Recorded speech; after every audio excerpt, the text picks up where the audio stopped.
Limerick Schools Board of Education Workshop number 1529 is now called to order. As a note of reference, in order to follow the St. Louis County Department of Public Health 2019 novel coronavirus order for business and individual guidelines for social distancing and reopening, the number of patrons in attendance is limited currently, and this meeting is also being live streamed and may be viewed by the public on our district's YouTube channel. Dr. Lake, do we have any changes to the agenda? We do not. All right, may I have a motion to approve the agenda as presented? So moved. Second. Motion by Matt, second by Mike. All in favor, say aye. Aye. Motion passes.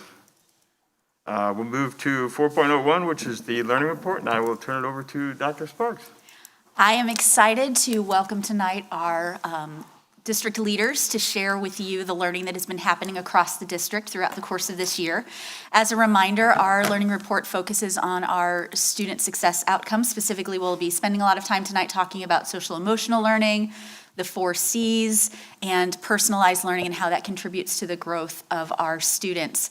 I will tell you that we have 2 hours to share a significant amount of information with you.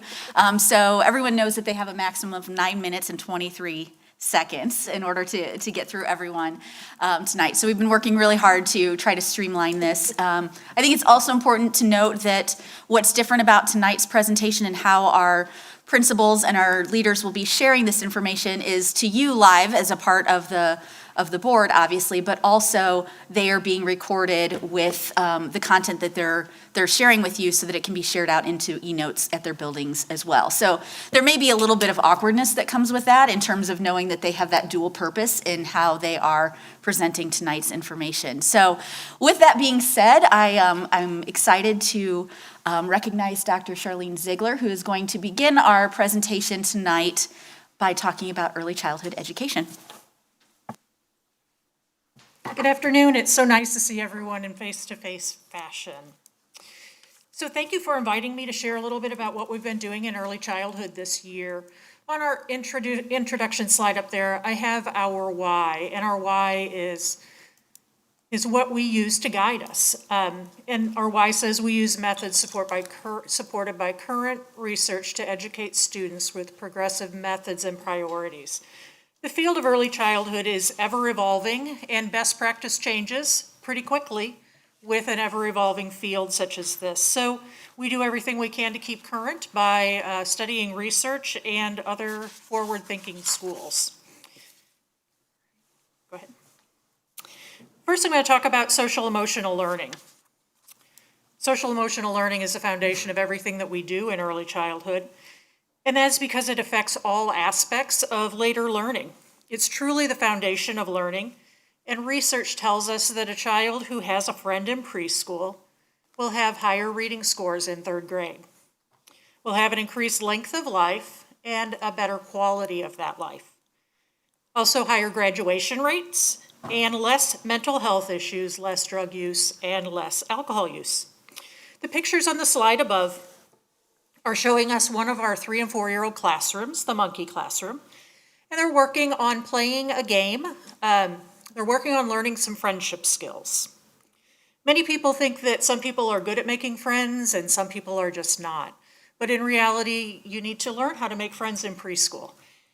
And when those kiddos are doing that, what we're teaching them through group activities like this game that are small group and strategically with students who they can best interact with, is they're learning how to organize and invite another child into the play arena, learning how to share with others, learning how to help others, and also learning how to complement each other. By the end of the year, most of these kiddos in our 3- and 4-year-old classroom are able to navigate a game, taking turns, using the spinner, handling the disappointment of not doing or getting what they want by the end of the classroom. I'm sorry, the end of the school year. All right, next. Next, we're going to talk about supporting self-regulation through personalized learning. Personalized learning happens at all education levels. Much of what I'm focusing on tonight is the self-regulation aspect of being in a group setting when you're 3 or 4 or 5 years old, or even 2 years old. Personalized learning helps our students to develop adaptations to help them to be able to perform a skill that's important for them to learn. In this case, I'm focusing on a scenario of a student who was unable to sit still, whether that was sitting in a chair at a table or sitting in group time or any scenario where they have the opportunity to learn, really. They couldn't focus long enough to gain the skills that they needed to because they were too busy sort of falling off the chair or just scooting around. So with this particular student, all of those modified seating options up there on the pictures on the left side, the cube chair, a couple of different mushroom type chairs, the little round circle called a biddy bottom, a little, that blue bean bag, and those little mushroom chairs. None of those worked. We kept trying and finally settled on actually a classroom teacher-sized chair rather than a child-sized chair with a band on the bottom so that the student could tap their foot against that band to get enough feedback so that they could focus and sit long enough to learn and move forward with things. And that has worked for probably 4 or 5 months now, so we feel really successful with that. Another tool that we use are the fidgets that are on the right side of that screen. And really, as adults, we all have fidgets. I've got my pen with me tonight. Many of us have other adaptations that help us to just get that feedback that we need that gives us the sensory input to quiet our mind and help us to focus. So with one specific student, I've outlined what we've done with that student, but we do this across all classrooms. And many students use these adaptations to learn those skills of being able to focus on learning. Next. And then finally, the 4 C's. This is a picture of a pre-K classroom selecting the book that they want to read. So they have 3 different choices, and these 4 and 5-year-olds have each a Unifix cube. And there's a bag that they drop their Unifix cube into to vote for the book that they want. So you have the visual up there and then the bag that they drop the cube into. Then actually 2 of the children then count those votes, make a simple graph, and then announce that to the classroom. If there's a tie, there are other protocols that they follow. So this practice mirrors a lot of real life situations. So in the 4 C's, creativity, they're making connections and predictions to real life and other books that they've read and just appreciating the literature. Critical thinking skills, there are quite a few. They're learning some one-to-one correspondence, making comparisons, simple graphing, recognizing and writing numerals, learning more, less, and the same, making predictions, and the concept of voting. And then collaboration, which is one of the hard parts for all of us, is handling the disappointment when your book isn't selected, voting, counting the votes, and the large group of children recalling the story. And finally, communication. Children in preschool can learn how to speak to a group, and there are, of course, ways to do that, and children do need practice doing that. So this allows them to practice by reporting the final book chosen. If there's a tiebreaker, they talk through that, and any discussion of the story. All right, and that is the 4 C's. Any questions for me for early childhood? No?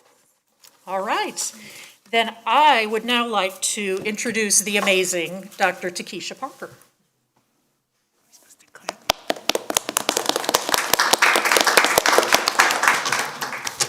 Good evening. I am extremely excited to share about Sappington this year and how we are aligning our work to excellence in learning and designing the future. Next slide, please. Last year, I was able to share our intentional purpose around social-emotional learning with the implementation of zones and regulation. I am pleased to announce that we are continuing this practice across the building where our students are able to identify which zone they are in and how we can support them. We are also implementing Second Step program, kindergarten through fifth grade, which is a district-wide program, and it is nice to see the skills that are being taught in each grade level and how it transitions each year, and hearing the common language on how to have those problem-solving skills. As many of you may have seen at Sappington, we do have a wellness room, which is organized by our PE teacher, Mrs. Streemeyer, and we were able to continue with our wellness room this year, which is an opportunity for students to continue with their physical movement and have fun around certain themes that Mrs. Streemeyer implements every month. So she introduces it in PE class, but then she creates a video for classroom teachers to refer to so that when they take their class to the wellness room, they know exactly what the expectations are. And our students absolutely love our wellness room. Next slide, please. Many of you are interested in the learning reports being centered around our students. However, I would like to share the learning that our staff has had this school year. So with social emotional learning, every week I send a Sappington staff check-in where teachers, if they would like to, they're able to share how they are feeling and how I can support them and how they are implementing self-care and wellness goals. And we share those goals with each other if we are comfortable and celebrate each other. But it's an opportunity for me to continue to connect with my staff and be able to understand what they are going through this year and how I can support them. Next slide, please. With the 4 C's, we continue to implement it with all of our activities.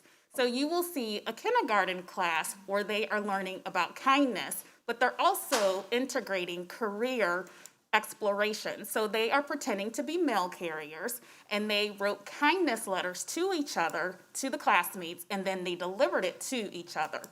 On the bottom picture, you'll see another kindergarten class where a student celebrates Lunar New Year. So she brought in chopsticks to all of the students, and they were able to practice sorting with the chopsticks in math. So we were able to integrate some traditions as well as academic content. And with our My Side program, which is a district program, students are able to have hands-on activities and hands-on knowledge. So you will see students being paleontologists, and they are excited, and they're able to share their learning, they're exploring, they're increasing their awareness, and it connects to the real world. Next slide, please. With our library makerspace, we're typically having different tools and manipulatives around the library makerspace, but with guidelines this year, we can't. As we are used to. So our library media specialist, she has created flags, and it'll say photo please. So the students will be able to create something with the library makerspace, and then if they would like their picture taken, our library media specialist will take the picture and send it to the classroom teacher as well as the family, so the families are still connected around different activities that they are participating in school. We also had our 5th grade student who participated in our Ability Awareness Day, which is geared towards our 3rd and 4th grade students. So she led a session around her ability, and she was able to connect with students and families because it was open to our ARC students as well. And she was able to share her abilities and what brings her strengths to her peers. On the bottom, you'll see, the bottom left, you'll see a 2nd grade class who organized a math game, and they had to collaborate to come up with the math game and explain it to their peers, so they took a picture of that. And then we still were able to have authors visits in a virtual setting. So although we had the challenge of not being able to bring people in, we explored different avenues to still provide those experiences to our students. Next slide, please. With our staff, we were able to implement 4 C's. So each collaborative learning team, CLT, or some may call it a grade level team, they were able to look at their data. So they connected with Dr. Sarah Volter, and we looked at Fast Bridge for kindergarten through 2nd grade, or 3rd grade, and NWEA for 4th and 5th. So we looked at different subtests, and they were able to celebrate what they were noticing and make action steps around what they were wondering and how to support their students. One of the things that I am pleased to celebrate with our CLTs is if the data showed that the children were still at an at-risk level or some risk level, they were taking deeper dives and they were able to celebrate those students because they were making growth. So we looked at students versus numbers, and teams were able to work collaboratively on how they can support each other to support our students. Next slide, please. Personalized learning. I will say one-to-one has been amazing, and it came at just the right time. Although it came faster than what we expected, we could not have gone through this year without having one-to-one devices. So our students, we really made sure that they were able to have voice and choice and agency in their learning. So you'll see some gallery walks with the museum around the American Revolution. So students were able to choose a topic, research it, and then they had a gallery walk or a museum where they were able to provide feedback to one another. We also had robots, so if a student could not participate in class, whether they were out of town or quarantined, although they physically were in class, they did not miss out on the academic content because we were able to Zoom them in and they were able to keep up with the pace of the class. So then when they returned to school, they didn't feel as though they missed out on anything. And it was really cool to see that groups were still able to collaborate with one another via the robot. Next slide, please. Here's another picture of some personalized learning with Dreambox, which is a district resource where it's adapted to the student's skill level, and you'll see some math manipulatives to support their learning. And you'll also see a fourth grade class where they're able to use News ELA as a resource to support their writing unit of study. Next slide, please. And back with our staff, just as though we don't have a one-size-fits-all model for our students, we implemented the same with our staff. So with Dreambox being a district resource and understanding that the teacher's comfort level was at different levels this year, we took a survey of what they knew and how they were using it, and then we guided their professional learning around it. So we were able to have our instructional coaches from all elementary buildings to support the professional learning of our staff to help them with Dreambox. We also have an unconference type in our staff meetings where they were able to go into breakout rooms and discuss various topics and learn from each other. So instead of it being a sit and get, it became a give and get. So they were able to share their learning and learn from each other in a collaborative model. And I believe that is the end. Yes, it is. So thank you for hearing about the amazing learning from all of our Sappington staff and students. What questions might you have? I'm excited to announce Dr. Christina Phillips, who will talk about Long Elementary.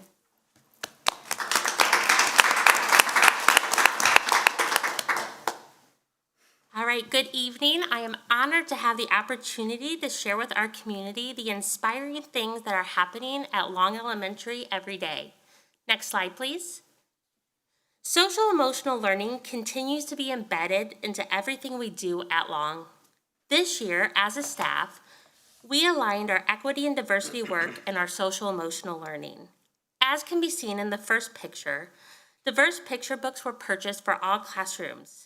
Teachers collaborated to align the themes of these books to the Learning for Justice standards, formerly known as the Teaching Tolerance standards. Teachers then collaborated on ways to incorporate the books into class meetings and lessons. An ongoing part of our Compass Plan at Long is to provide opportunities for students to have windows and mirrors in their classroom libraries. In the top right picture, you can see a kindergarten student with his grandparents in the background on Zoom. Bringing families and communities into our classrooms is a very important part of our Long community. This year, our teachers were able to think differently and use Zoom to bring these families into our classroom. We can see continuing to use Zoom to bring out-of-town families and make them part of our community at Long. The bottom left image is a virtual slide break, a break slide. The past 3 years at Long, we have worked on mindfulness, self-care, and break spaces in our physical classrooms. This school year has taught us that all learning, especially social emotional learning, is not confined to the four walls of our classroom. Our teachers have worked to provide instruction of what self-care looks like during virtual instruction as well. Breaking out of the four walls of our classroom can also be seen in the bottom right picture. This picture shows teachers using yoga mats outside to teach reading instruction. These fifth graders are having their book club books outside. Next slide, please. The 4 C's have really become part of our DNA at Long Elementary. The top left picture is a first grade student using Flipgrid to collaborate with her peers in writing. Teachers were able to use one-to-one technology this year to enhance the experience for our students, especially with the constraints of COVID-19. Teachers expanded the opportunities for students to work beyond their cohorts. The bottom left picture shows students using the design thinking process to build catapults in science. Students were able to plan, build, test, and revise their projects. In the top right graphic, you see a student-created poster. This poster is a culmination of a student-led project that a group of third graders initiated and raised over $500 for All Paws Safe Haven. It is an example of Long students and their ability to see an issue and take action. The bottom right picture is a collaborative timeline. This began as part of Black History Month and grew into a project that was shared with the entire school. Videos were then shared on daily morning announcements, and students were able to share their learning with their peers. Finally, the middle video is an example of communication for all students at Long. If we could please play the video. Okay, what do you want to do? Want to go down the slide, please? Okay, go down the slide. This communication board was obtained by one of our speech pathologists at Long Elementary, and this board ensures that all students, regardless of their communication needs, are able to have an inclusive experience at recess by being able to communicate with their peers and adults. Next slide, please. Okay, what do you want to do?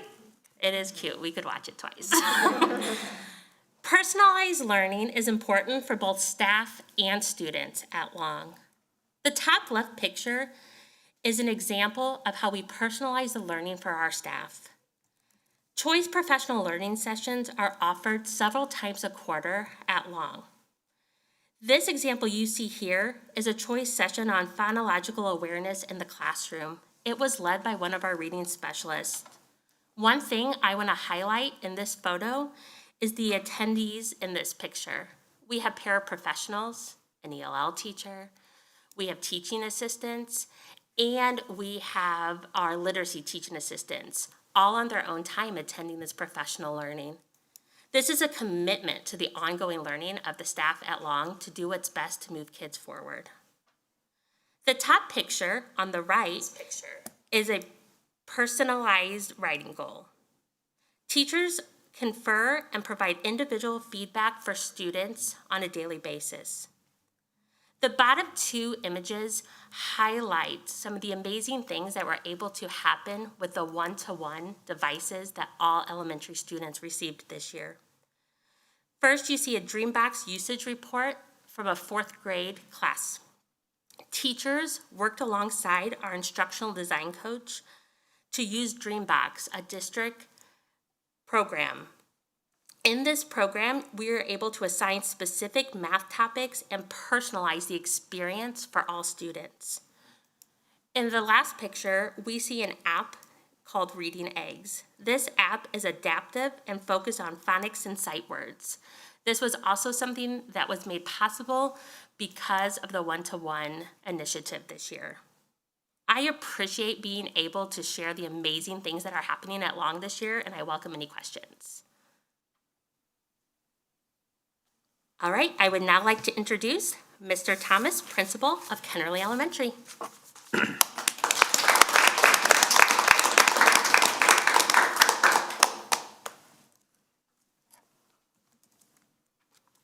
Good evening, everyone. My name is DeAndre Thomas, and I'd like to share some highlights of Kennerly Elementary School this year.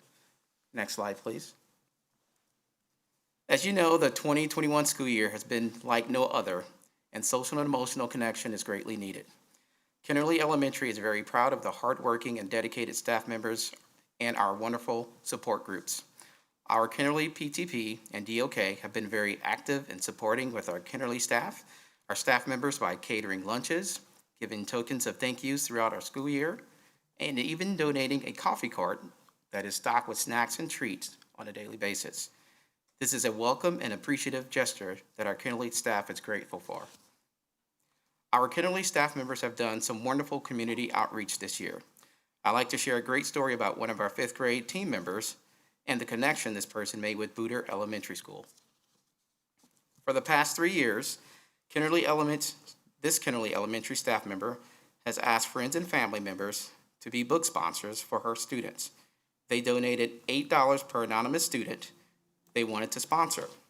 This Kennerly staff member used this money to purchase brand new books for every student each month through Scholastic.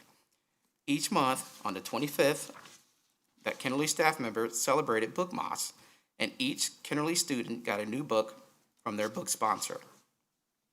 In the past, this staff member would ask her students' families if they were interested in paying it forward and sponsoring students at a school in the St. Louis Public Schools. This year, our Kennerly staff member ended up with several more sponsors than they had students, so this staff member took that lump sum and made one large purchase to donate to Booter Elementary School.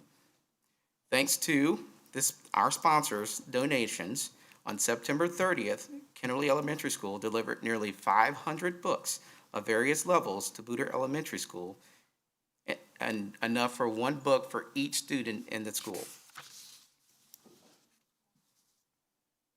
Next slide, please. The 4 C's. Creativity, communication, collaboration, and critical thinking is where our Kennerly students shine. Global Playdate this year for the 4 C's was at its best. Our students had an opportunity to bring board games, strategic games, blankets, stuffed animals, action figures, and an array of non-electronic items. Classrooms became forts, tents, camping areas, beaches, and all kinds of thought-up student locations. Students worked in their cohorts to build, play all sorts of game, from Clue to Chutes and Ladders to Battleship to Go Fish, Connect 4, and many others. It was incredible to see our students collaborating with one another, thinking outside the box, and dialoguing with each other. Global Play Day will be something that we will do at Kennerly for years to come. Critical thinking and collaboration took place as our Kennerly students worked together to code their dash snowplows. Students were given a 3x4 foot chart paper to design a neighborhood with streets, cars, and buildings. The objective for the students was to program their snowplows to plow their snow, which were the cotton balls, into one location without hitting any cars or buildings. Our students were not only having fun, but maybe practicing for their future jobs. Next slide, please. Last year, Kennerly was very successful in providing an opportunity for our kindergarten families to learn and support kindergarten teachers by participating in our Growth and Literacy Night. This was an in-person event where our kindergarten teachers, reading specialists, and instructional design coach offered parents a chance to learn and explore the kindergarten curriculum with materials parents could use to practice with their children at home. Some of the activities explained were letter sounds and letter formations, rhyme and word families. Teachers also shared Haggerty activities for parents to practice with their child as well. This year, we wanted to continue that practice with our 2021 parents. So we created and shared video recordings of instructional practice. Dr. Allison Mack opened up the presentation by reviewing kindergarten expectations, and each of our kindergarten teachers and reading specialists created video recordings modeling those expectations. Our school library tied the presentation together by adding online resources for students and parents.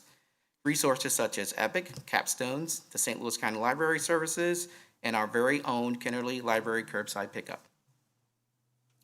This year, Kennerly second grade students received a generous grant from our Lindbergh Foundation that will redesign and restore our Kennerly Butterfly Garden.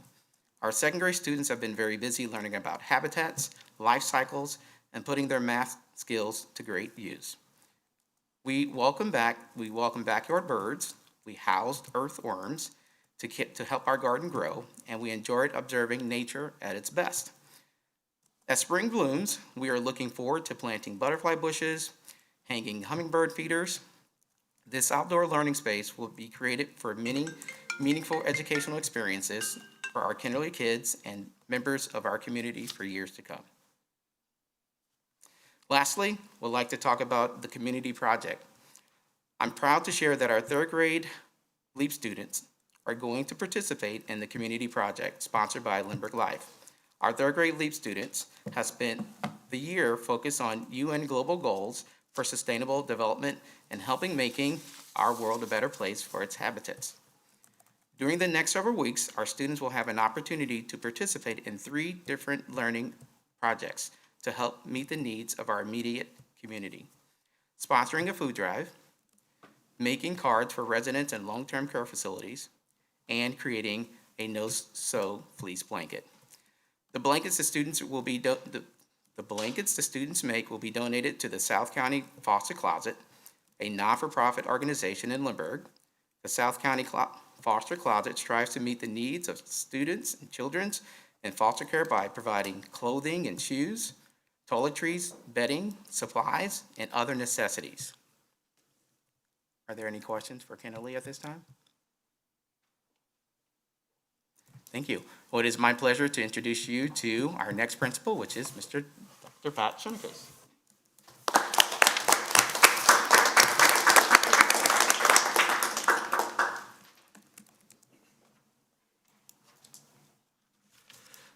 Good evening. Once again, it's a pleasure to be here to represent the students and staff of Dressel Elementary and just highlight some of the things that we accomplished this year and worked on. Next. So first, and probably I feel like the most important slide I'll talk about tonight just from over the past year is our social emotional learning. So kind of helping orient it, starting in the top left, we'll go around. This past year, our professional learning focused around equity and some identity work. So Claire Flesch, who is our equity rep, as well as a kindergarten art teacher, led this professional learning. And during this professional learning, she provided the why behind this work, modeled a lesson for staff, and then just gave some really good tips and tricks when rolling out an identity lesson, being the first time doing this. One of those tips is using things that kids can relate to. So picture books or famous people or characters in other books. And so as you can see in the top left corner, this is a student example from Vice President Harris that the student completed. And so a big idea of professional learners, we always want our staff to walk away with something they can apply in their classroom in a timeful manner. Moving over to the right with that book, I Am Every Good Thing. So over the past few years, we've really tried to help our teachers build their libraries that represent all their students in their classrooms. And so we do that through various means, one being Global Read Aloud Day. And so when we purchased these books, this team actually created an affirmation lesson that went with it. And so point being that we want to affirm all these positive beliefs that our kids have about themselves and just create that atmosphere in those classrooms for our kids. And so I don't know if you can read that one. It says, I might be small, but I am mighty. And so, we just hang those around the classrooms, and, the kids get to share that with their classmates. And it's just a positive thing for all of our kids. Moving down into the center bottom. So one of our goals this year was really to try to keep connected our ARC students and our in-person students. And so we know that some friends chose the different option. And so we looked at some different ways of doing this. And Dr. Albers worked to link up ARC classrooms and in-person classrooms and give them a variety of activities that they could do together, hence being the goal of just remaining connected. And so this is just a picture of bingo that I think second grade classes were playing with each other. The one above, Mrs. Seisky this past year, who is our school media specialist / librarian, wrote a Lindbergh Foundations grant for Merge Cubes. And using a augmented reality app, we really focused on our kindergarten and first grade students and helping them learn their emotions, and then looking at conflicts and some solutions to that and having discussions about it. So again, just a different, unique way of, teaching kids about, their social emotional learning. And last, I couldn't get out of a slide without talking about, our counselors and our social workers at Dressel, but just in the district overall for this past year. This is Mrs. Toomey and Mrs. Geis, both counselors at Dressel. Every 2 weeks, we have food delivered to our school. And in typical years, students just at school get that and take that home.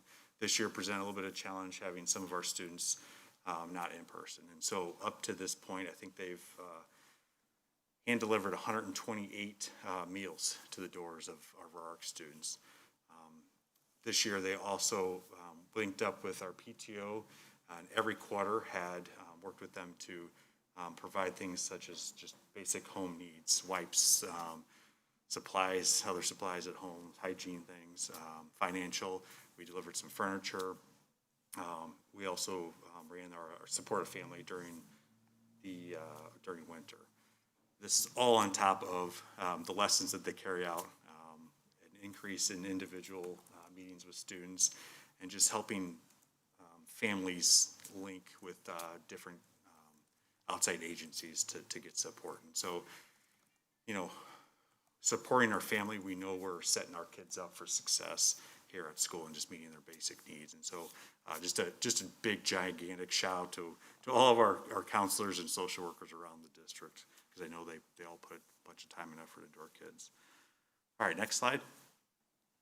All right, so over the past year, I feel like we've all been experiencing the 4 C's. I don't think there's a day that hasn't gone by that whether it's a birthday party you have to attend or something job related, that you're not having to collaborate with people and think creatively about how we're going to do that. And so it's been no different for the students and staff at Dressel, from starting only 2 days a week to where we are back 5 days a week. They've been engrossed in the 4 C's. And so to highlight a little bit more of the academic side versus just the day-to-day operations, I'll take you through a few of these. First is the keychain design. So our older students met with some younger students to collect some ideas, and they created these keychains using a design software and the 3D printers we have at Dressel. And so just a unique way for our older and younger students to collaborate. Moving over to the right, morning announcements. So this year, we opened up morning announcements to our ARC students and in-person students, and kind of gave them, in a sense, free will to do what they wanted under Dr. Albert's tutelage. And so whether it was the way they show the menu or pop-up weather maps, it's truly amazing to see what happens when you put it in the kids' hands to do and what they came up with. So you can all go back on Facebook and watch the Dressel morning announcements whenever you have extra time. They're exciting. Down below is the egg drop, and so students had to work on creating some sort of way, I can't even say structure, but for eggs to survive a fall. So if you've been inside Dressel, when you go up the stairwell into the second floor, they were dropping it from there. Awesome thing, Dr. Albers and I got to start the egg drop off from dropping eggs from the top of Dressel. Sad to report that neither one of our structures saved the egg, so both busted. Although the kids cheered that on for some odd reason. But just again, the kids really working together to create these and going back and looking at their designs and figuring out ways to make this successful. And the last one, just looking at is our music. Most of the time in music, you'll go in and you see students playing instruments or singing. Some collaboration, different things, but this year was unique in that it was very purposeful. This activity, students had to work in collaborative groups, and they had to create sound effects to a Pixar or Disney movie clip. And so it was really neat that the instruments were laying all over the place. They had to work as a group to identify which instruments that they were going to use. They could make some if they wanted, and then they had to go through and practice until they got it just right. So they loved that activity. It was, I mean, I went every day to watch because it was just fun to see each of these groups doing that. So again, just immersed in the 4 C's this year from the beginning to the end. Next. And lastly is personalized learning. In the top left with the small group, along with our Title I teaching assistant and we were fortunate enough to have another teaching assistant this year. We were really able to use our data sources like FastBridge, Dreambox, and NWEA to really personalize some learning for our students. At one point, both these TAs were seeing 75 students, so about 150 of our kids, or about 25% of our in-person population, as well as a few students in ARC. And so they were able to really, tailor some of those kids that might be just on the cusp, or some that were significantly behind that we really needed to make up some ground on them. And so they did some awesome work. Speaking of Dreambox, again, in the top right, Dreambox, once again, is one of those programs that adjust to a student's level. If they need to move on to the next standard or to the next grade level and work, Dreambox will do that for them. If they just need to hold pat and practice some more, it does that as well. And so this is just a first grade student just celebrating with his class, his accomplishment of 30 lessons. Moving down is another Lindbergh Foundation's grant. Again, it means a lot when you have all of your support staff in on this too. And so this support staff member recognized a need for this student in the classroom, and so wrote a grant to get some things. I think these were kitchenware, maybe some money and things like that, to make sure that this student had what they needed to move to the next level. And so that's just a picture of the student being surprised just as much as that staff member with those things from the Lindbergh Foundations, which we appreciate a lot. Lastly, and a real fun one is in kindergarten. This is where the teacher kind of hands it over to the students to look at or to see what they want to grow in. So notice the blue says growth mindset, and the titles are, I'm working on this, I'm getting better at this, or I'm an expert at this. And so I know the writing is small, and if you're not used to reading kindergarten writing, you probably won't be able to decipher it either.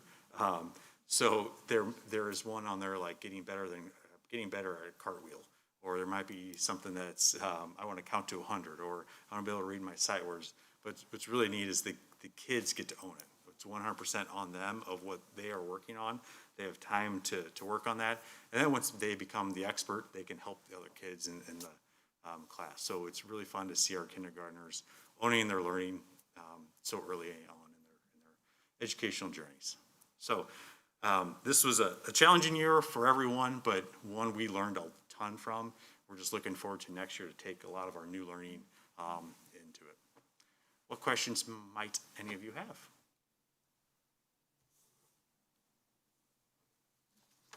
Wait time. All right, perfect. All right, so what an awesome addition we've had this year, especially to the elementary principals team. So it's my honor to get to introduce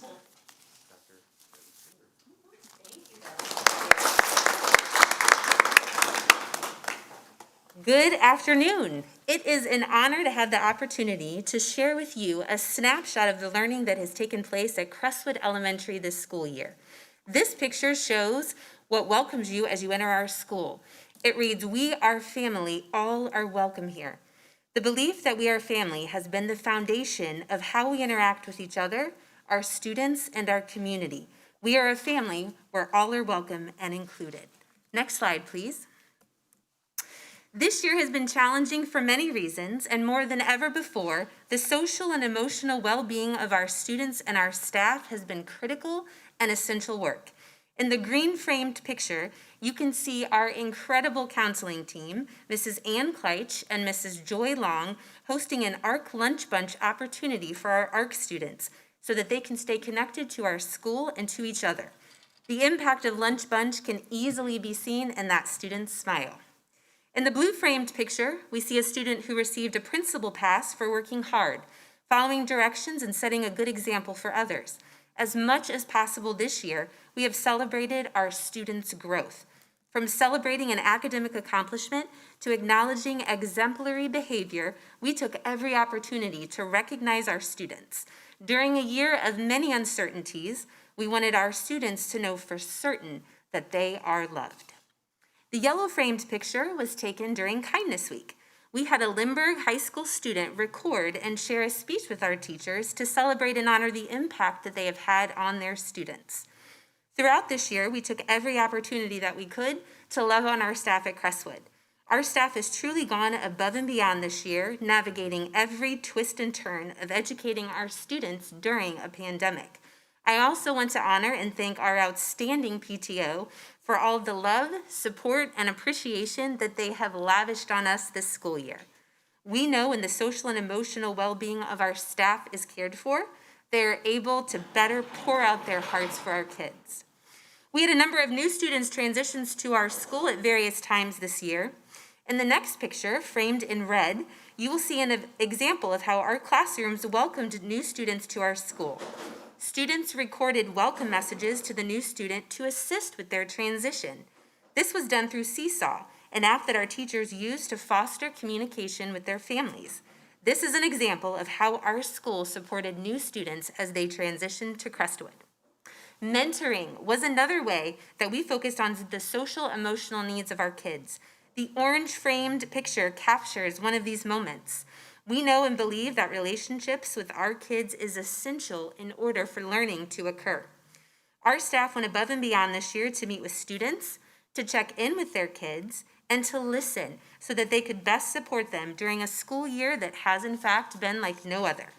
We are a family at Crestwood, and this is one way that we created a sense of community and belonging within our school. Next slide, please. Although there were limitations this year due to ensuring the health and safety of our students and staff, there was no limitation to the creativity, critical thinking, collaboration, and communication that our students engaged in each and every day.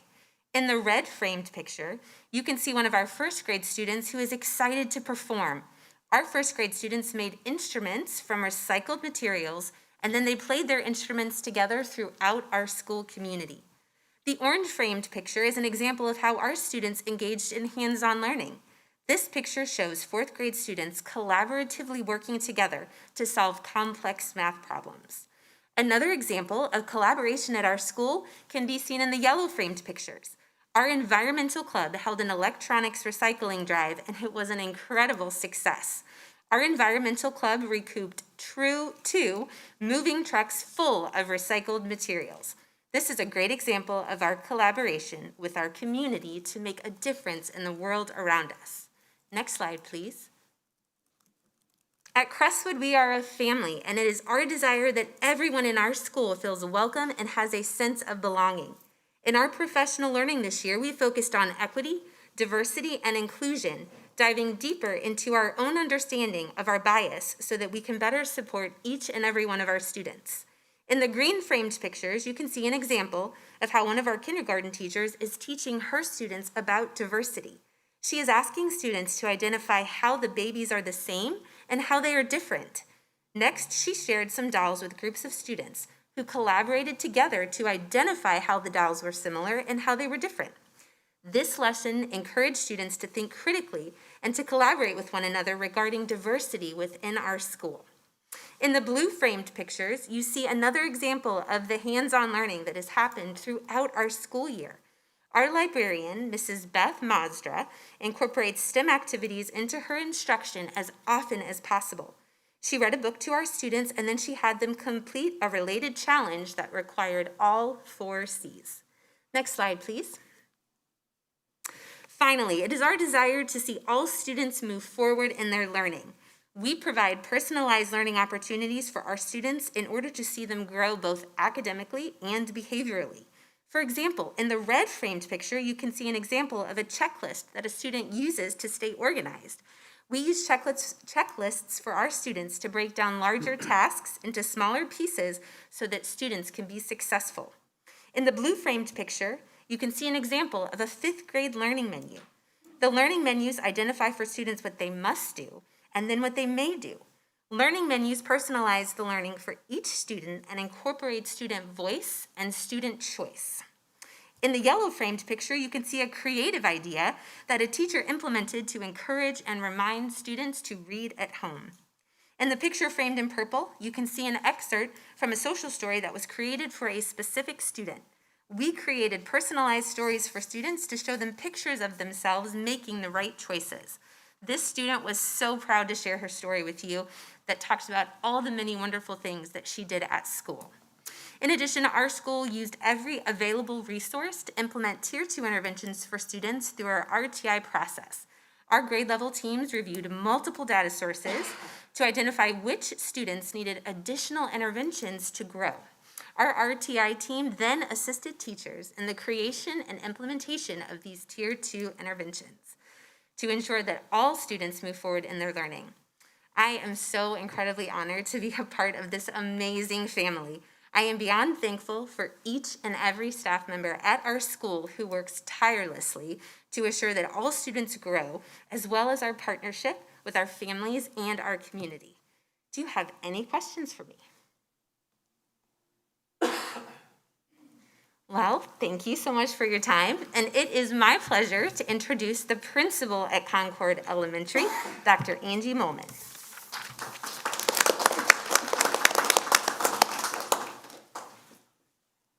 All right, good afternoon. I'm so honored to be able to recognize our Concord's teachers, staff, and students. I could not be more thankful to be a part of this community and work alongside such an amazing group of people. I've included our mission statement here and would like to highlight a few of the key words. They're a little small, but they have really embodied what we were all about this year: beauty, wonder, and joy. While this was such a challenging year in so many ways, I feel these words are a reminder of the work we continue to do at Concord on a daily basis. I want to take an opportunity tonight to share just a few examples of the many accomplishments of our school community. Next slide. So the most important part about this year, and you've heard it over and over tonight, is about building relationships. Our counselors and social workers provided many creative outreach opportunities for students and their families. In typical years, students join the counselors for lunch to get to know each other. As you can see in the photo, our counselors hosted an ongoing lunch bunch for our ARC students. This provided an opportunity for them to make connections and try to keep some sense of normalcy for our students. We also tapped into the power of an online platform which was called Securely, which is a safety solution that helps our students keep safe on their devices. If students researched a possible concerning topic, our counselors would reach out and conduct home visits with our ARC students. In addition, our K-5 classroom teachers implemented Second Steps, which is our social emotional curriculum, weekly within the classroom.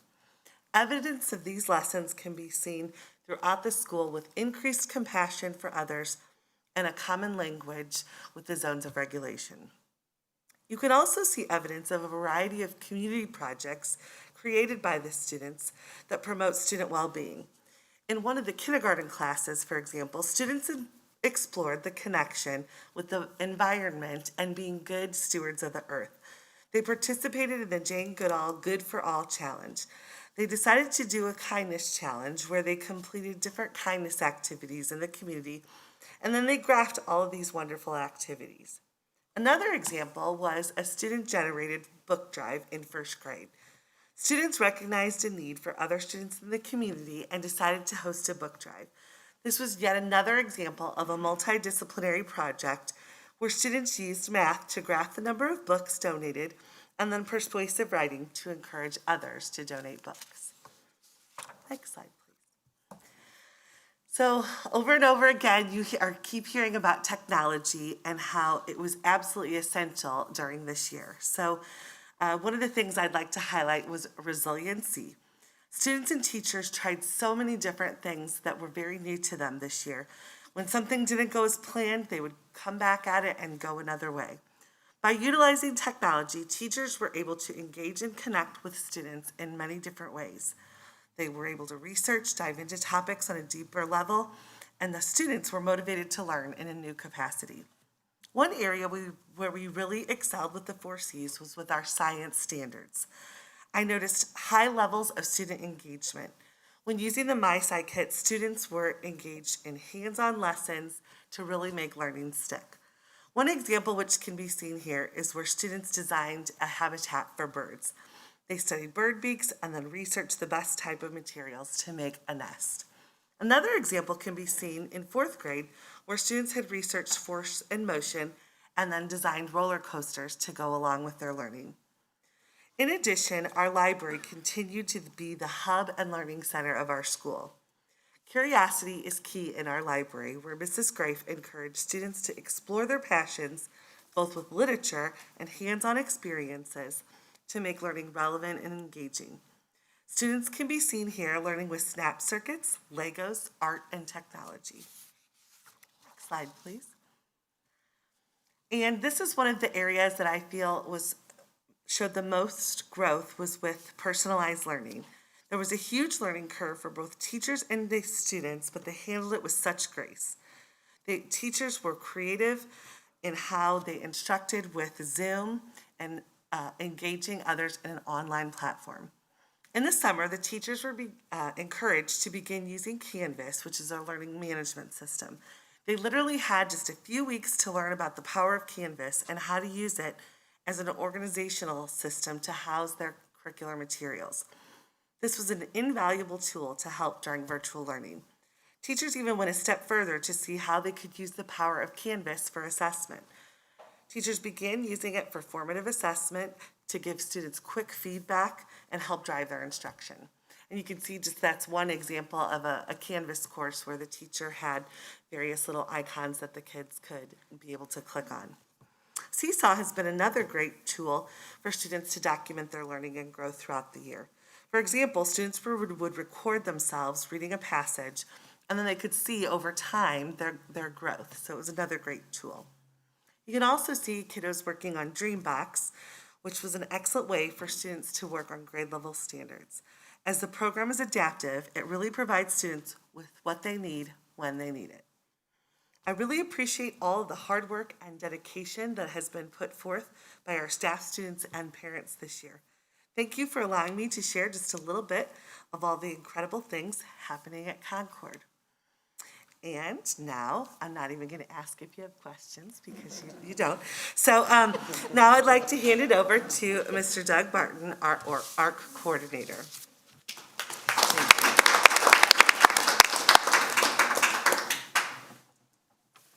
Thank you, Dr. Molman. ARC has provided a virtual learning home for more than 1,000 elementary students this year. The success of ARC is a result of the outstanding work done by Lindbergh teachers and staff who have supported ARC in so many ways, and our ARC families and students for their commitment to learning.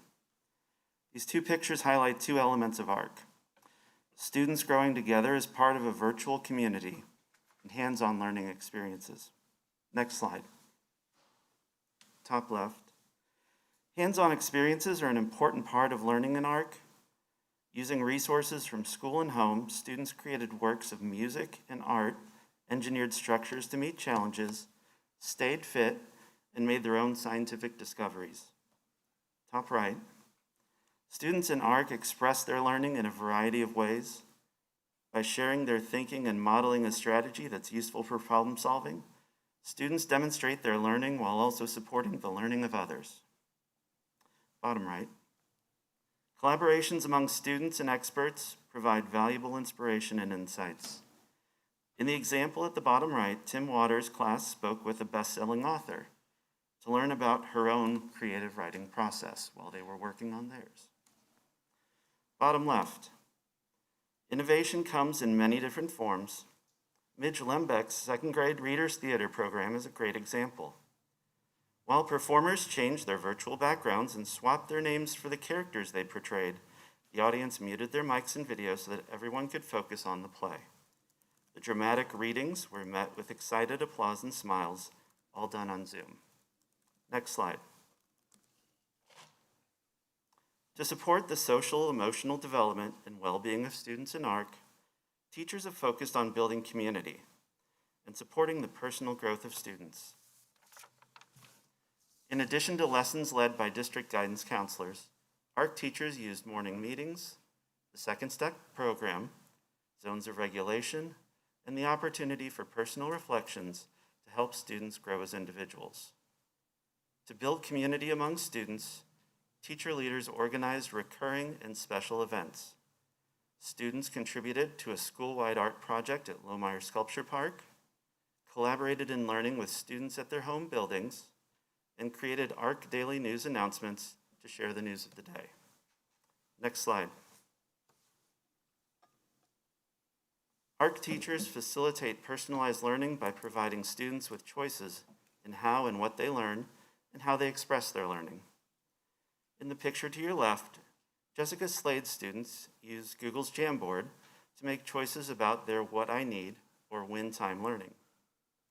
At the top, teachers use supply pickups as an opportunity to provide just right resources for individual students. The top right image shows a couple frames from a graphic novel project in which third grade students put their own spin on a classic fairy tale. The slides at the bottom show students developing their own solutions to design challenges. Teachers use insights gained from adaptive tools and student work to reflect on student growth, develop plans for supporting individual learners, and provide targeted feedback and support. Zoom breakout rooms and daily What I Need time provide space and time for tailored supports.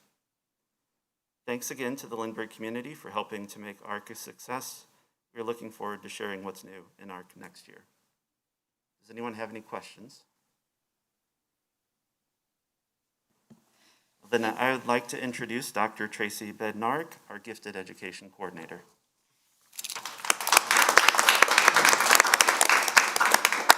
As Tracy comes up and gets ready to begin our segment that's more focused on specialized programs, I just think it's really, as I listen again to our learning report, it's just so evident how so much of the conversation we've had at the district level, you're starting to see that transfer when we talk about all the various programs, Second Step, social emotional learning, the work around curriculum, and directly the impact of the decisions that you're making and how they are influenced directly in the classroom and supporting kids. And I think that the diversity of what they were able to share about what's happening in the buildings, any one of them could have spoken about those same things for their own buildings. So while they give a snippet of what's happening in each building, those things are really much more globalized among all of their buildings. So I just want to give a shout out to our elementary leaders for the great work that they've been doing. Thank you. You gave me a moment for my glasses to defog, so Perfect. much appreciated. So thank you for the opportunity this evening to speak about the Lindbergh Gifted Program and what we've been doing this school year. So this first slide shows our vision for students that participate in the Gifted Program, and we do serve about 10% of the Lindbergh population, which is over what the state recommends, which the state recommends we serve 5%. So we're very excited to be reaching out and meeting the needs of several students in the Lindbergh district.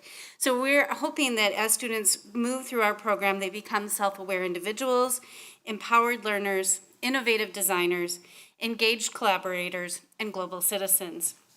Gifted programming looked different this year, especially for our elementary leap, with our teachers not at our gifted center, but instead at each elementary building, and one of our teachers who moved between two buildings. But we're so proud of how we continue to support our gifted kids in the program and worked to identify students this year for the program. All right, you can go ahead to the next slide.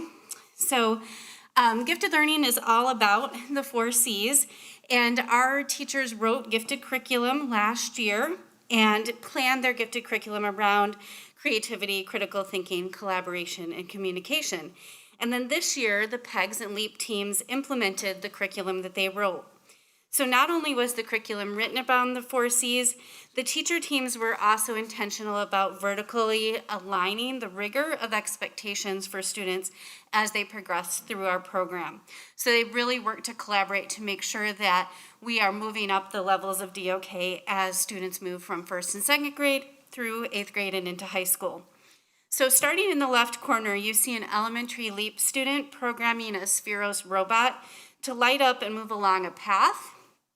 The Spheros robots were purchased using a Lindbergh Foundation grant.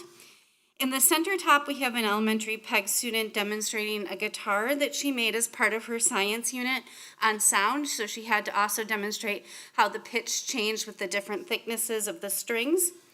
In the right corner, we have an elementary LEAP student testing the strength of her student-engineered homework bench, all made out of cardboard, but yet it holds her up. On the bottom left, an elementary LEAP student carefully designs a board game to teach about medieval life. In the center, a group of our middle school LEAP students work together to create a human body part game that will then help other students learn the names of body parts and their locations. And in the lower right corner, an elementary LEAP student shows off the bridge that withstood all the test weight. And you can tell he's one of our ARC students, and he did all that building at home by being able to pick up the supplies through our student pickup program. All right, the next slide. So as I mentioned, our teachers did implement new curriculum this year, and this curriculum embeds both SEL instruction and reflection into the existing content or the content that they developed. So each lesson begins with a discussion on how students will demonstrate various SEL skills such as perseverance or teamwork in the upcoming lesson. And then the teacher monitors throughout the lesson to support that and then ends the lesson with reflection. And so the students have a chance to share how well they did with using those skills and can build on the strategies. Our ARC teachers worked extra hard to help students connect with each other from afar. So in fact, if you look at the picture in the upper right corner, you can see a LEAP student who really got into the Black Plague. And so he's actually dressed up as a plague doctor. And so I just love how our LEAP program encourages our students to explore their passions and be themselves as they're participating in the program. Additionally, many of our lessons directly address issues of social emotional well-being and social outreach. On this slide, you can see a public service poster one of the elementary PEG students used or made to encourage COVID safety. Also, part of social emotional learning is empowering parents and connecting them with resources. We hosted a gifted speakers series this year that was attended by participants from as far away as Brazil and many states in between, as well as many Lindbergh families.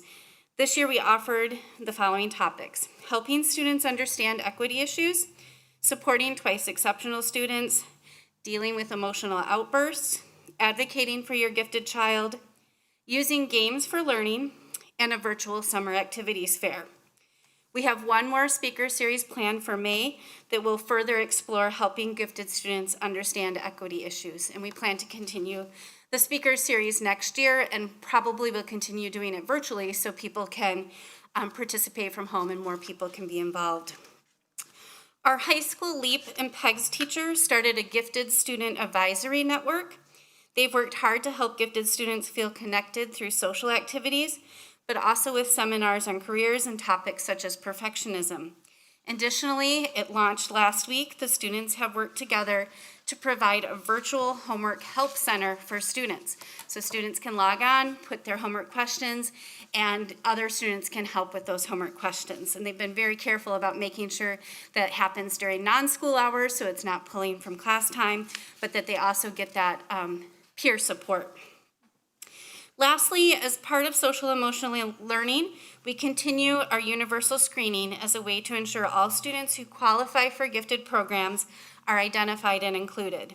This year, we implemented an alternative or focused identification plan to build equity in our program of under-identified demographic groups. With these programs in place, we tested almost 200 students for the gifted program.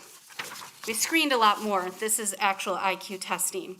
And we identified almost 100 new students for our program. Placing gifted students in the gifted program is key to their social emotional well-being. And I'm happy that we're working hard to find all the students who need this service. All right, last slide. Okay, so personalized learning. We probably had a little too much personalized learning this year, as you can see by our socially distanced PEGS elementary students working on their literature studies on the playground.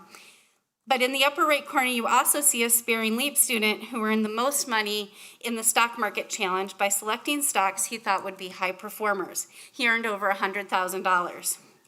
In the lower left and right corners, our LEAP students show off the projects they chose to demonstrate their evidence of learning. In the center, you see several middle school LEAP students working on various aspects of their escape room design. So even though they all have their own ideas coming in together for the escape room, they are also collaborating as well. Our teachers are always striving to provide student voice and choice in their programming, and I want to go over some of the ways each program does that. So our elementary PEGS program is using altitude learning. So while many teachers in the district use Canvas, altitude learning is a platform that we use to really provide personalized learning. So every student has individual cards designed based on their learning needs. And so that has been very successful for us. This is our second year using the platform, and it's been amazing during COVID as well as for our in-person kids to have that personalized learning. Our elementary LEAP students also have that problem project-based learning, the student voice and choice, but another component that our LEAP program is embedding is student feedback. So when they are creating their own projects and solving problems, they work together to get feedback from each other and then build on that feedback. And that's been the PGP goal of our LEAP program. Our middle school PEG students are especially working on personalized learning in their social emotional learning growth. And so they set individual goals, and then they work to provide evidence for how they've achieved those goals through Prove It projects. And so they may be working on the goal of work management and time management, but then they prove it to their teachers that they've accomplished that goal by showing that in their science project, they met all the deadlines or the checkpoints on time. And so we've integrated their content with their SEL growth goals. Our middle school LEAP teachers spend a lot of time building student voice and choice into their project-based learning. And our high school teacher uses the LEAP Innovators class to provide those opportunities for student problem solving through her design projects. Lastly, as part of personalized learning, we have worked this year to develop an acceleration policy to help ensure equity in personalized learning when acceleration is used to meet student learning needs. This will help us meet the unique needs of some students who have a need for more challenge in certain content areas or when there's that need for a grade skip. So I'm open to any questions that you might have about the Gifted program. I thank you for your continued support of the Gifted program. All right, thank you, and I am going to introduce Dr. Katina Lyles.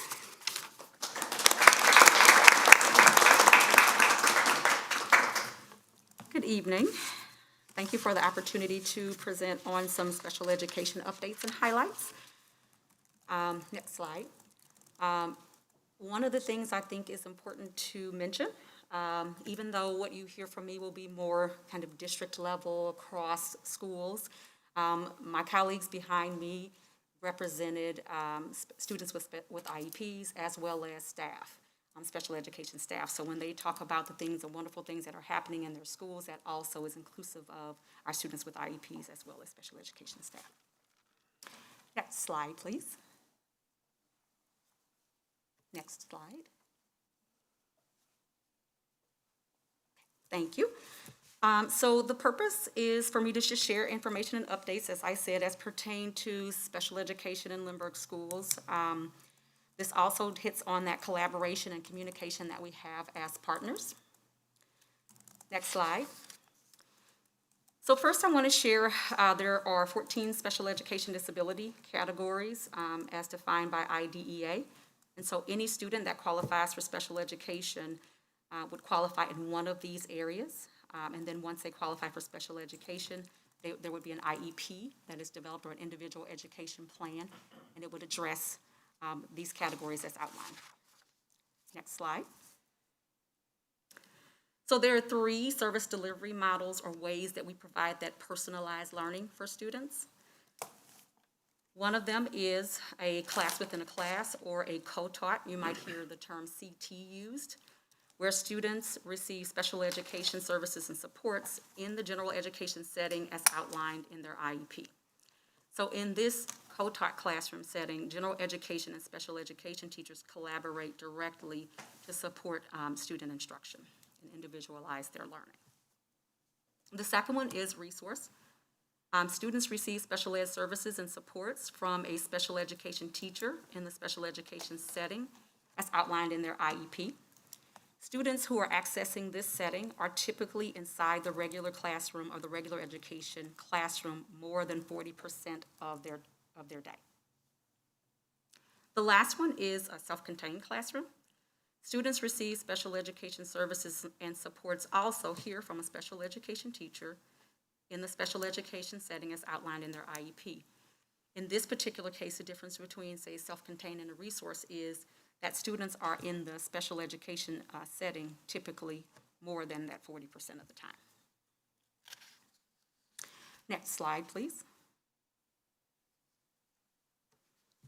So below on the slide, you see a list of related services which are required to assist a child with a disability to benefit from special education. So related services are driven by the evaluation and the IEP and include these areas as are listed. I do have a picture on the slide that shows that yearly goal and that monthly data, and those are pieces that our related services staff who support students as well as special education teachers, like this is a focus, having that yearly goal, the annual kind of target for the year, and reviewing that data on a regular basis is a part of their practice. Next slide, please. Next, we have a list of supplementary aids and services which are provided in regular education classes, other education-related settings, to enable children with disabilities to be educated with non-disabled children to the maximum extent appropriate. So supplemental aids and services are driven by the student's evaluation and individual education plan or IEP. So an example here would be how support for school personnel and how an occupational therapist might collaborate with a general education teacher to provide resources and strategies to a general education teacher, say in the area of fine motor. So if a student is, they're looking to increase a student's ability to participate, it could be in a writing activity or it could be an art class. So that would be an example of how you might utilize or access a supplementary aid and services to support a student with an IEP. Next slide. Here are some of the ways that SSD collaborates with partner districts or with Lindbergh schools. So at the executive leadership level, the superintendents collaborate through activities like the superintendent's roundtable and individual meetings, quarterly check-ins that are focused on key information for that particular district, and governing council, for example, as you have a member on the governing council.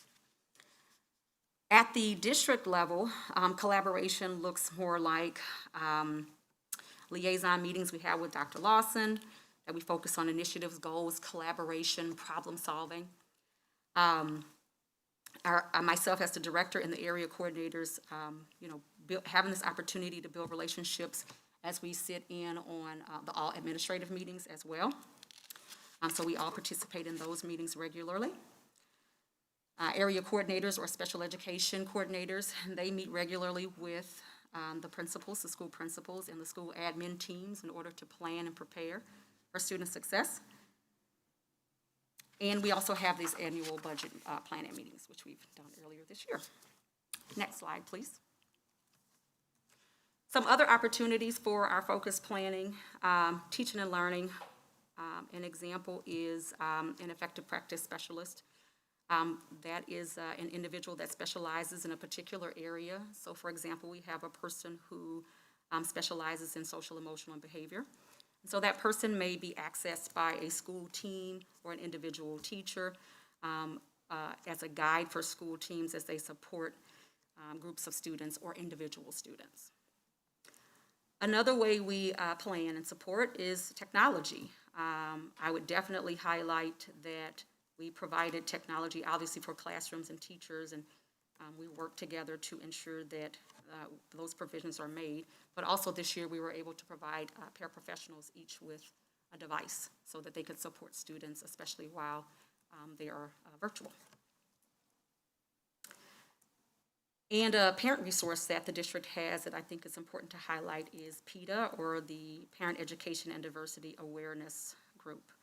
They support parents with consultations, resources, referrals for families, problem solving, training and workshops, just overall that family engagement piece. And one of the benefits is that our PETA department are parents of students with educational disabilities, and so they understand from the parent perspective and are able to really provide some good guidance and support. Next slide. And this next slide highlights our current levels of staffing as well as staffing for next year. So currently it shows an increase from this year to next year in the area of teachers, with an addition of 3 teachers for this next school year. Oh, thank you. So how do we strengthen our partnerships together? I would say I would definitely want to mention that staff really do work tirelessly to ensure that we are supporting students. They've been extremely flexible and have been able to pivot as we all have had to. And I think they've been really, really good about doing what they need to do to ensure that students are successful. We have up in the upper right-hand corner, there is a picture of one of the special education teachers, Mr. Taylor, at Sparing Middle, and some of his students. They were honoring him because he received the Key to the Classroom Award this year, which was also highlighted by Lindbergh as well. So the amazing things that he's done, students were there to congratulate him for that.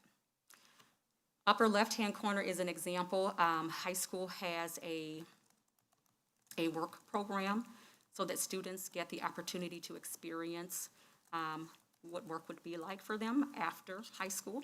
And so there's an example of a checklist for a student for their particular job. So each student has something like this for whatever their particular job is. And then in the lower left-hand corner, there is an example of teacher participation in the PLCs, so that we're all a part of that process. Next slide, please.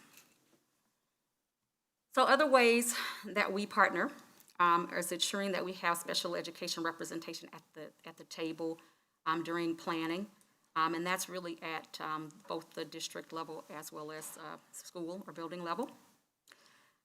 We also have general education, ensuring that we have general education representation.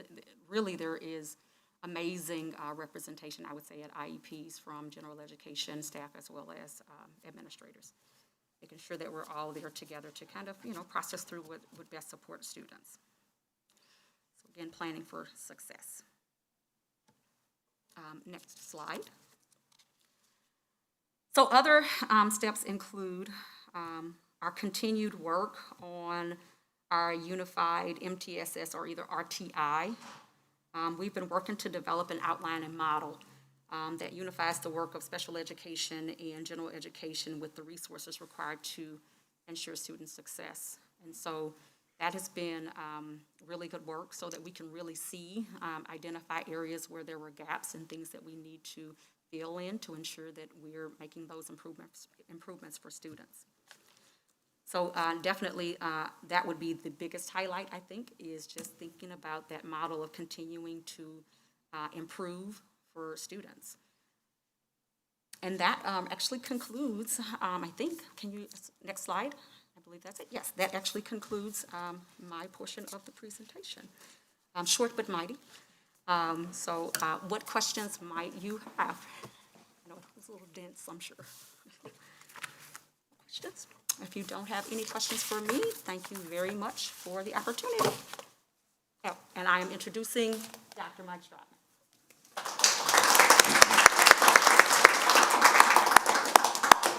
All right, good evening, everyone. Thank you for the opportunity to not only share about Truman Middle School tonight, but to see people in person. This is fantastic. Didn't know how much I missed it. I am Mike Stratman. I am fortunate to serve as principal of Truman Middle School, and I'm here to share with you just some exciting things that we've been doing in the area of social emotional learning, personalized learning, and 4 Cs. One thing, previous slide, Colin. You haven't heard that all night. This specific picture here is just an example of kind of some of the investment we've provided kids and allowed them to provide opportunity to create. This is some artwork from students, and so they have taken an opportunity to create one of our crosswalks. There's actually one behind that as well, but really in an effort to build community and build really a safe and secure foundation for kids is getting them involved in what they're doing. Next slide. All right. So first of all, I'm going to share some progress we've made with social emotional learning and wellness for students and staff. Our student leadership group, which is our flight crew, which is comprised of ARC and in-person students this year, participated in a leadership day through Character Strong this year to help develop skills and confidence and just their ability to lead other students and to aid in their facilitation of character-based activities in the classroom. They have also been very good stewards of Truman Middle School by offering tours and things to new students and just making students feel welcome. Another component to this is Mrs. Vallis, our library media specialist, also has planned year-long character dares. This has been a great opportunity for staff and students to kind of get involved in embarrassing themselves a little bit as far as staff goes and doing things that are funny and fun and things like that just to kind of build the sense of community at school. It has obviously been a challenging year without probably even saying that in most cases, but finding ways to make it meaningful and fun has been one of our goals. One of the more exciting accomplishments on the bottom left there, you can kind of see some of the growth that we exhibited on our youth truth data. This is a survey students take, specifically in the area of belonging and school culture. So those are things that we've really focused on, that we're getting some return on our investment of time and energy. We really have made it our business to take care of people, that's staff and students, which I feel like is really important, especially during these times. We have also had a strong focus on empathy building, responsiveness to student needs, and monitoring. I think Securely was brought up earlier, really has proven as a good tool for collaboration between parents and school about what kids are doing online. I think it's more important than ever during these times when kids have a lot of independent time at home as well with devices in their hands, that we provide some stability and sense of caring to our students. Our counselors are also doing an amazing amount of regular check-ins, not only on student well-being, but on staff well-being. And I know the staff every month love the cart that goes around and provides them treats, and it's a highlight for an educator if you didn't know. I just appreciate the investment I know the board and the cabinet has given us with technology at the middle school level. It's been something really that set a tone for an amazing year, and I think bumping that cycle up to the beginning of the year has made all the difference, so thank you for that. Next slide. Our second topic, 4 Cs, so creativity, collaboration, critical thinking, and communication. Really, we do a lot more of that than we probably even talk about. Here are some examples, though, that I'm going to share with you of ways we've continued to kind of push students and encourage staff members to do everything they can to get students to do something a little different. I think a couple years ago when Dr. Lake started in the district, we talked about this lens approach. Let's look at things from a different lens. And this was really something that many of our staff have taken off with. So, Colin, can you click the one on the right here? This is 7th grade ELA, historical fiction. A path and explore each, the houses that it says to explore thoroughly. So you're entering here, this house was made by Reed, and it says that this house is where Ada and her brother Jamie grew up. So first we made the cupboard that Mom locks Ada in, that you can actually get in, which is fun. You see the bed that I made a little more fancy and more information about the blackout. There's her WVS uniform back into the house, and then we are actually now going to go through here. You can read these signs if you want. Okay, All right, Colin. and we're gonna click here, and this is when Mrs. Smith. I think you get the idea. The historical fiction book club books that they're doing, each group was reading a different book together, collaborating on the specific novel that they were reading. They got together and collaborated to build this Minecraft world. So we've decided, let's try to embrace what kids are trying to get on anyway and see what they can put together. So this was a great example of just something a little bit different, and really provided kids an opportunity not only to collaborate with each other when you can't have to be 6 feet apart and all that, but it was a great opportunity for them to share what they learned about their book. So something very simple, but took that to the next level. On the bottom left, you don't have to click on that one, Colin. I'll just, unless you did. Okay. I'll just share with you on that one. It's really an example of physical science, 7th grade. They were learning about thermal energy and states of matter. This specific video, if you want to watch it later, just exhibits the student knowledge and what they've learned in terms of, it's almost like a YouTube clip. It's really cool that they put it together really well, but really shares their depth of understanding about what thermal energy is all about. So just really fun stuff. I got an opportunity to be in both of these classrooms during these units, and just seeing the kids' excitement was great, and it was just enhanced by the use of every kid having a tool in their hands. So in general, creativity really has been put into action in big ways at Truman in the last couple of years. This year has just been no exception. We have not taken a break with what we're trying to do for kids. And the iPads as instructional tools, like I said, have been amazing. Next slide, please. Thermal energy. Yeah, I knew it was going to come up. That's great. Our last slide for the night is really speaking to personalized learning. As an example of being student-centered, one thing we've really looked at this year, our middle school redesign group got together and focused on adding student choice and electives. Why is student choice important? Because we all know middle school kids want to be engaged and want their voice heard. And so they've had an opportunity just this week to select electives for next school year, both 7th and 8th graders. That is not something that we've had a process in place for previous years. We've also had our elective teachers really have stepped out and really added a lot of opportunity for kids and things that are meaningful to kids. And it's going to be really exciting to see next year as we move into the 21-22 school year. We have had students developing school stores and all the graphics that go with that. So those are fun things. Another area of importance was the focus on student growth. If you look on the right side, that image right there is a Canvas image. So thanks to Colin, too, for all the support he's provided with Canvas. It's been amazing opportunity, and it really has managed everything they're doing in the classroom extremely well. You'll see on the right side of that document, the left side is the work from the student, the right side is the feedback from the teacher. And really, they're able to almost super quick, they're able to get and provide feedback to students so that they can start revising work. Fun stuff to see, and fun to see the engagement, a positive engagement through technology there. NWEA data, that is something, trying top and middle, that is an example of some of the graphics that we use for student goal-setting worksheets.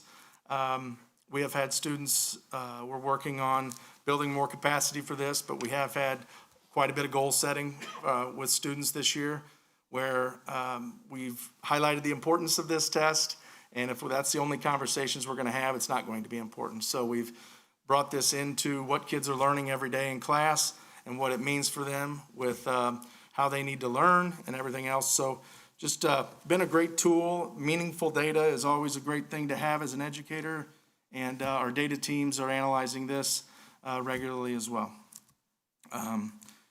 So as seen in many of the slides before you, the use of digital tools really has enhanced the professional and personalized learning process. As evidence in our classes this year, our student and staff learning has been taken to greater heights due to the open mindset and perseverance of our staff and students all year long.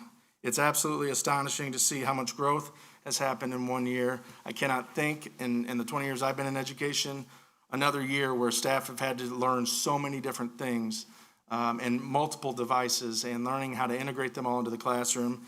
It's been amazing, and we're extremely proud of them. I know at all levels, but we're absolutely better. And I told them this at the beginning of the year. You're going to be a better teacher at the end of the year than you were at the beginning. And every person that I talked to in our evaluations tells me that exact same thing. So thank you for the opportunity to share tonight about Truman's growth over the past year. It's now my I should ask, do you have any questions? No questions? All right. All right. So it's my honor to introduce the principal of Sparing Middle School, Dr. Lauren Bogert. Hi, good evening. I'm Lauren Boger. I'm the principal at Sparing Middle School. As we start tonight, I have to take a moment to thank everyone in this room in some way, shape, or form. You have been an absolute support network for us at Sparing in the Lindbergh community, both as a principal and a parent, and I thank each and every one of you. So, you know, when I was growing up, I don't think I thought I was going to be a principal during a pandemic. But I will tell you that the learning that has happened for me, both professionally, for our students and our staff, has been astounding. And what a better year to celebrate the 50th year of Sparing than learning together in such a unique way. So as you can see, we are taking 50 years of flight at Sparing Middle School this year, and boy, are we making memories. Next slide, please. At Sparing Middle School, in our Compass Plan, and if you don't know, a Compass Plan is guiding our work throughout the year. We revisit it consistently with our building leadership teams. Each department has a compass goal of their own, and we review that ongoing, both in our professional learning communities, our PLCs, our team meetings, and with each other to see how we are doing. And a part of that work is that we outline things that we are researching, we outline things that we are investigating, and we are outlining things as goals that we are implementing.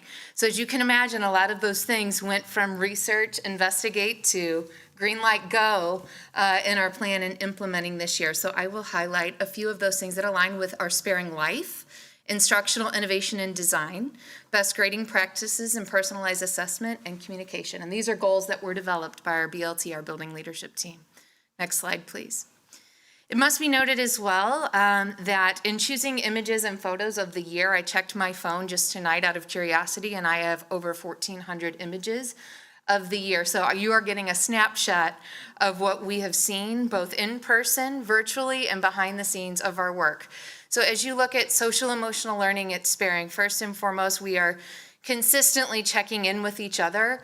I cannot think of another year professionally where I've spoken to staff members on my cell phone on an ongoing basis in the evening, talking about their own families, our own students. What is this quarantine? How do I do this? How do I navigate? What is Canvas again? Help me out. So just so you know, as you look at some of the images, the behind the scenes factors at play, I think are also evident in some of our data. So the images you see, we have 239 positive office referrals as a building. That also includes our ARC families. So we creatively thought of a way how to use Google Forms to send them a certificate, and then they would take a picture, either print it out or use their iPad and take a picture of that, and we post it in the front comments. We say our take flight mindset every day and revisit that through and support through our Character Strong curriculum during flyer time. We have regular and ongoing check-ins with our students as well as our staff members. So you can see in the right upper hand corner there, staff had a book study that we're doing, Rising Strong, with Brene Brown, because I truly believe we're rising strong each and every day together. In the bottom left-hand corner, something that was surprising to us, I think, with our Youth Truth data, a social emotional survey that we administer to our students, is that we saw an increase in relationships and culture at Sparing this year. And I think that is a true testament to the check-ins, to our counselors' work, to our student leaders through flight crew, and just the culture of the building increased. So I don't think this time last year I would have anticipated that data point to increase to that degree. So it was really great to see and celebrate that with our students and our community. Next slide, please. With our 4Cs, 4Cs are definitely something that you see on an ongoing basis at Sparing. So this is more of a glimpse into the classrooms. The top left-hand corner are actually masks. So those are created by Mr. Rob's engineering class that he uses real-world scholars, and they run a business out of that class. So this year, they had a grant, once again, through Real World Scholars. Printed masks, went up to the high school, collaborated with the high school, and they're selling masks for families in Lindbergh to wear at high school graduation. So I think they have seen an increase in demand, and they're learning a lot about the process of production in this very moment. As you go around clockwise in the center there was a lot of collaboration, both with our facilities and parents and with our students and teachers on what does the dynamic of student layout look like in the classrooms. So as you can see there, we are still able to implement the Socratic seminar in an ELA classroom, in our English Language Arts class. To the right, upper right, you can see a classroom in PE and health, and they are collaborating and having conversations. In the bottom right-hand corner, that is a concurrent orchestra class. So what you can see is Miss Sinkwitz, who this is her first year, and I don't know that she would have thought she was going to be teaching orchestra both to students at home and in person. And she is actually conducting orchestra with some in the room and some in the Zoom. She was very unique and innovative in collaborating with putting on a virtual production this year as well. In the center there, we have our creativity shining through from another ELA class and a lesson with identity. And in the bottom left, as you continue, it may look like a calculator and an iPad, but there's a lot more work behind the scenes that image represents, right? So we have our Canvas.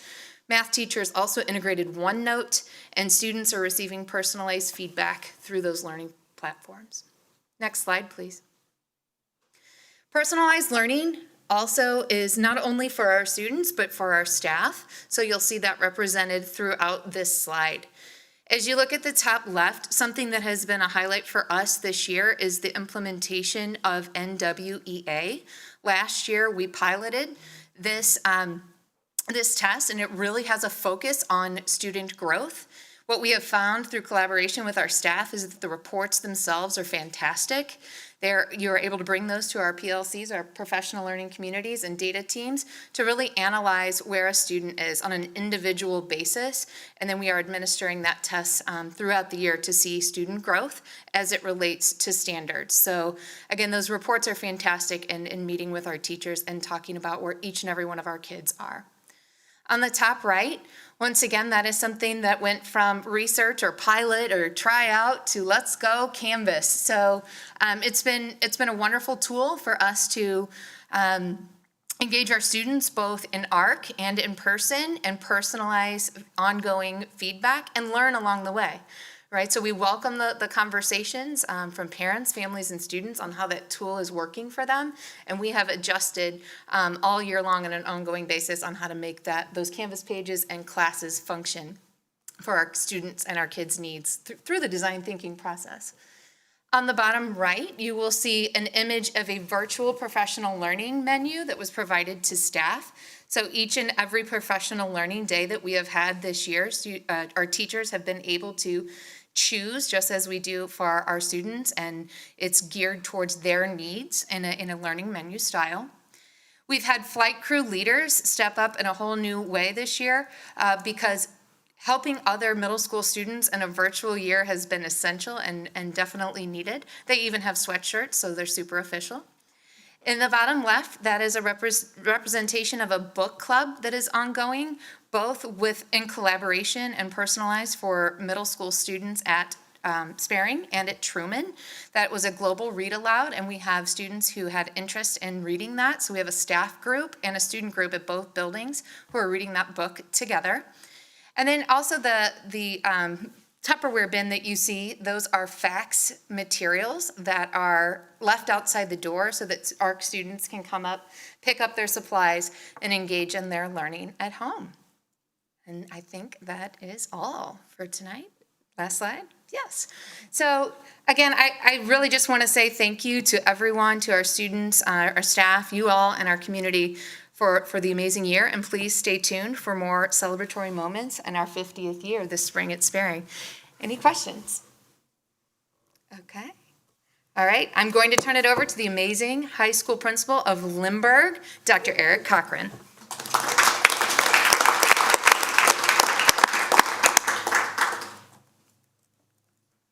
By my count, it looks like I have 16 minutes. And before any of you get excited, I plan to use every second of that time. Good job, everyone. I don't think I've ever had extra time before. I'm going to start with this opening slide, which I cannot go through tonight without highlighting. What you see before you is what was supposed to be the #1 challenge at Lindbergh High School this year. And we were supposed to be dealing with the sound of hammers and bulldozers, not masks and Clorox wipes. But hey, why not throw a couple of other challenges on the pile? But what you see in this is really my happy place. Every time I had a challenge that seemed overwhelming, I would walk and see the progress for the day, and it really is exciting if you've not made it over to the high school. In fact, the one on the bottom is one of Tony's drone pictures from just yesterday of the auditorium. And then I love the photo in the top left, which is the picture of our new, I'll just call it main gymnasium for now until we, you're welcome, until we decide exactly what we're going to call it. And then it just seems like yesterday that Dr. Lake and I were standing where those bleachers are, imagining those bleachers. So it's just phenomenal to see the progress that we're seeing every day. Okay, Colin, next slide. Okay, so social emotional learning has been crucial to what we've done this year. Like everyone else, it's been probably our primary focus as we try to navigate the challenges of academics. First and foremost, we had to make sure all of our students were okay. And this has been a major, major challenge for them. And you see some pros and cons on the left here when you look at our data from the Youth Truth Survey. Number one, it highlights, I think, with the relationships and the feelings of peer collaboration. When we took this survey, we were just getting back into school, and so I think this highlights how important those things are to our students every single day, and why it was essential that we were able to get our students back into in-person learning as quickly as possible. At the same time, I celebrate the fact that their perceptions of our school culture went up, and that our engagement seems to have gone up as well based on previous iterations of this survey. The academic challenge I would attribute to the fact, unfortunately I would say this is probably more of a negative in that they saw the challenge of working from a virtual environment to be extremely daunting, and I think that's why that particular measure goes up so much. But meanwhile, we tried to also focus on their well-being. We tried to focus on character. We tried to go forward with things that gave us a little bit of taste of normal. Whenever we had an opportunity to do something like an environmental cleanup in this picture, we seized that opportunity because we felt that it was important that we were still thinking about the overall community and still thinking about how important those experiences are to our students. On the next slide, I'll show you a few more examples of that.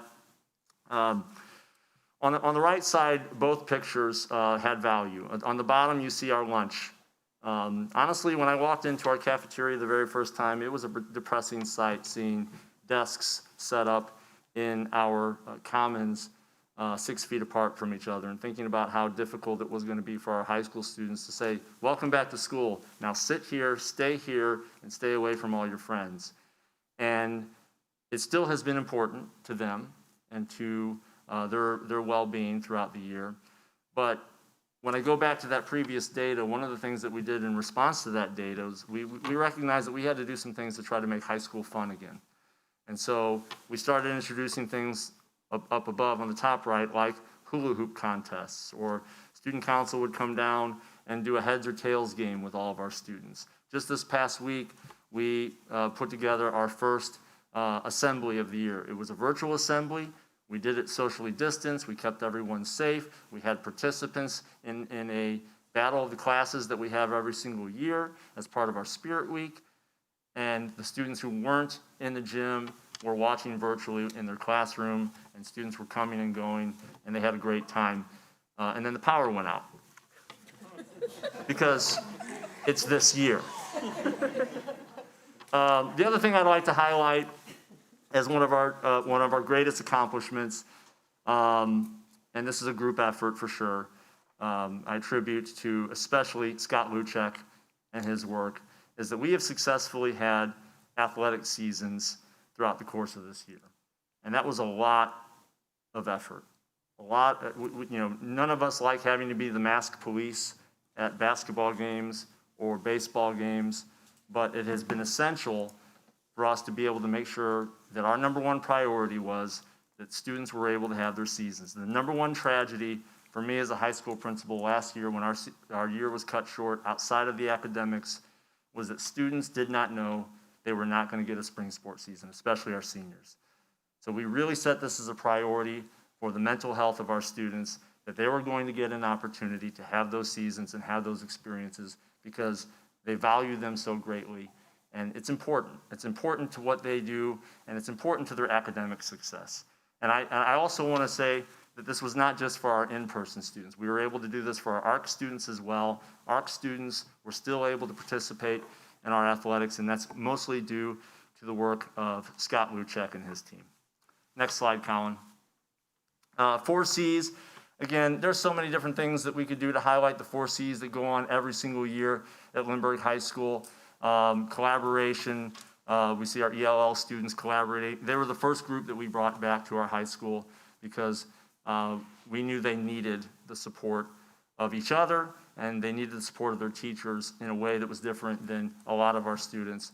And so we got them back in the building quickly and early so they could work together to continue to grow academically. The fact that, similar to athletics, that we have been able to have a fall play, a musical, a spring play. It looked different. Kids were wearing masks, but they were still able to have those experiences and to enjoy the learning that comes from those experiences. Next slide, Colin. Okay, I have to highlight Copilot. Copilot has been one of the great success stories of Lindbergh. I know many of my previous colleagues cited the benefits and the convenient timing of one-to-one technology this year. And I don't know how we would have done that without Copilot. Copilot is, for those of you who don't know or a little less familiar, it is a class in which students are really working as IT tech support in our building. And so a student who has trouble with a device, they bring it down to Copilot. They may repair the device. Sometimes it's something really simple. They have to tell the kid, well, you have to plug it in at night. That's how you keep it charged. It's not that, no. I hope that doesn't happen. But they don't just work on computers. When they have that downtime, when they don't have anything to service, they are coming up with innovative ways to be even more productive. So, for example, and you can't really see it very well in that bottom left picture, but they decided, let's get a 3D printer because all these students continue to lose their stylus, which I can understand. I have not had a stylus in 6 years at Lindbergh because I keep losing them. And so they developed a 3D printer that actually creates the stylus to replace them more efficiently. And that was a problem-solving, critical thinking skill they came up with themselves. And they also, in their spare time, create a Lindbergh Flyercade video game. So that's the type of work they're doing in that classroom. And it really is an inspiration if you ever get a chance to stop by and see what they're doing on a daily basis. Next slide, Colin. And then personalized learning. So a couple years ago, we really started focusing on pathways for our students, trying to make sure that we had a lot of great pathways for any individual student that comes to our school, so that it's not just everybody's getting ready to go to college. Obviously, that's the pathway many of our students will choose. But we're also looking for other pathways and opportunities to introduce to them that we can get them certified in some kind of skill or technical training. And you see some examples of this in the picture. Up to the top right, you see our cadet teaching program. Of course, cadet teaching was a lot like real teaching in that a lot of it had to be done online, but it was still an opportunity for our students to engage in the skills of becoming a future educator. On the left, you see our hackathon team, which competes every year. They finished in 3rd place. That's the highest they've ever finished, where they try to accomplish and solve a real-world problem with some kind of computer science skills. And then in the middle, again, this is a great example of how sometimes this year could be very frustrating with these pathways because we didn't get to see the full benefits of this. We've got this beautiful new scoreboard down on the stadium field. And our sports broadcast marketing class was created to have students develop content for that video scoreboard and to run that scoreboard and, again, learn those real-life skills. We didn't get a chance to use that as much, especially in the fall when we didn't have very many games. And so we're hoping that in the future, next year, we'll really be able to unleash the potential of what we think that can be. And again, just to give everyone a reminder, I know I shared this next slide, Colin, last year, but this is just kind of a reminder of some of the things that we have introduced just over the last couple of years that we hope we're going to add to. Early college, we just enrolled a large number of students in the early college program at Merrimack. The Advanced Professional Skills Program, CAPS, which is allowing many of our students to hopefully become members of the health field, or again, cadet teaching, which we actually provide a teacher to that program. We have more students signing up for dual credit. We have the biomedical program and Project Lead the Way, which is one of our most popular programs. Internship, again, is another example of a course that we didn't get to do this year. During a pandemic, it's hard to find people who are willing to take on interns. And so we're hoping next year we'll be able to get that class off the ground. So I'm really excited about adding to this list. We're talking all the time about things like drones and aviation that we can maybe add to this so that students can have even more real-world experiences, authentic experiences at our high school. What questions do you have about the high school? Or since I'm last, I can try to answer questions about their schools if you want, if you've thought of any. I have Yes. one. So the students can make styluses, but are you just not to be trusted with one anymore? They wouldn't make Clearly, one for you? clearly, yes. I'm 80% of their work. Yes. Okay. They're really hard not to lose. Okay? And I didn't use all my time.